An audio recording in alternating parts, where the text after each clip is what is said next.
గురుర్బ్రహ్మ గురుర్విష్ణు గురుర్దేవో మహేశ్వరः గురుర్ సాక్షాత్ పరం బ్రహ్మ తస్మై శ్రీ గురవే నమః.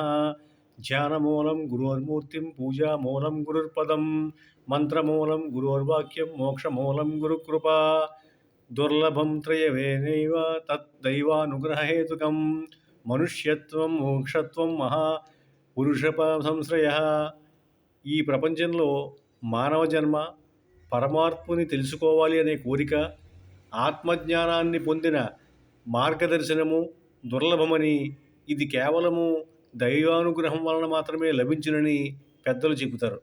ఏ జీవి ఎందైనను భగవంతుని అపారమైన కృప కలిగినప్పుడు ఆ జీవికి మానవ జన్మను ప్రసాదిస్తాడు.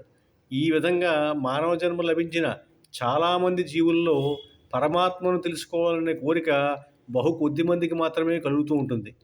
మనం ఎందుకు పుడుతున్నాము, ఎందుకు పెరుగుతున్నాము, ఎందుకు చనిపోతున్నాము, ఈ బ్రతికి ఉన్న సమయంలో కష్టాలు కానీ సుఖాలు కానీ శాశ్వతంగా ఉంటున్నాయా, అసలు మన జీవితం యొక్క గమ్యం లక్ష్యం పరమావధి ఏమిటి అని ఈ విధంగా మనలో ఎంతమంది ఆలోచిస్తున్నాం.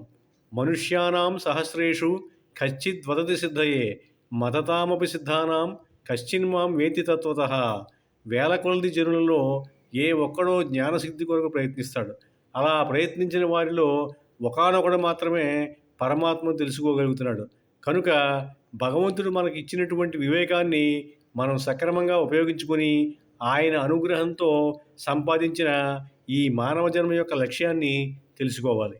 సాధనా పద్ధతిలోని ముందు మాట. ఓం తత్సత్.